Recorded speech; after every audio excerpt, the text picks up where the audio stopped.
প্রিয় শিক্ষার্থী বন্ধুরা, আবারও চলে আসলাম আরও একটা ক্লাস নিয়ে।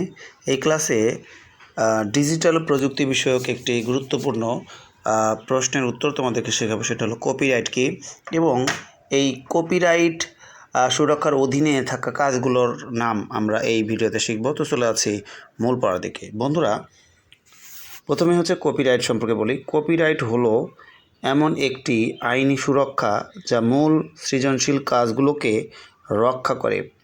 কপিরাইট সুরক্ষার অধীনে থাকা কাজগুলোকে কপি বিতরণ বা অন্যভাবে ব্যবহার করার জন্য অন্যদের অনুমতি প্রয়োজন।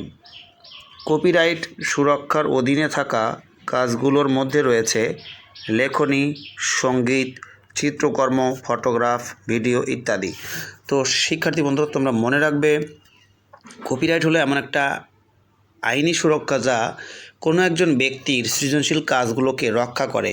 কপিরাইট সুরক্ষার অধীনে থাকার কারণে এই কোনো ব্যক্তির কাগজপত্র বা ভিডিও বা কোনো একটা তথ্য যদি কেউ ব্যবহার করতে চায়, তাহলে কিন্তু অনুমতি নিতে হবে, অনুমতি প্রয়োজন। ব্যক্তি যদি অনুমতি দেয় তবে সেটা ব্যবহার করা যাবে, আর যদি অনুমতি না দিয়ে থাকে তাহলে সেটা ব্যবহার করলে কপিরাইট ক্লেম আসতে পারে। এই জন্য বিভিন্ন ভিডিওতে দেখা যায় যে অন্যদের কোনো তথ্য বা ভিডিও বা ইনফরমেশন যদি সে নিয়ে থাকে, এক কথায় চুরি করে নিয়ে থাকে, তাহলে সেটা কিন্তু কপিরাইট উঠবে। আর কপিরাইট অধীনে রয়েছে, কপিরাইট সুরক্ষার অধীনে রয়েছে কোন কোন কাজ, সেগুলো হচ্ছে লেখনী, বিভিন্ন ধরনের লেখনী।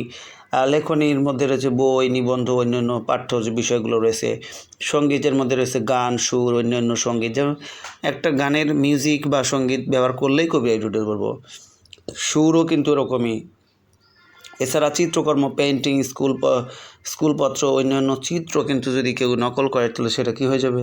কপিরাইট হয়ে যাবে। ফটোগ্রাফ, ছবি এবং অন্যান্য ফটোগ্রাফির যে কাজ রয়েছে সেগুলো কিন্তু কপিরাইটের মধ্যে পড়তে পারে। তো শিক্ষার্থী বন্ধুরা, এখানেই এই ক্লাসটা শেষ হলো। ক্লাসটা যদি তোমাদের ভালো লাগে অবশ্যই একটা লাইক দিয়ে দিও, পারলে তোমাদের বন্ধুদের মাঝে তোমরা শেয়ার করে দিও। তোমরা প্রত্যেকেই ভালো থাকো, সুস্থ থাকো। আল্লাহ হাফেজ।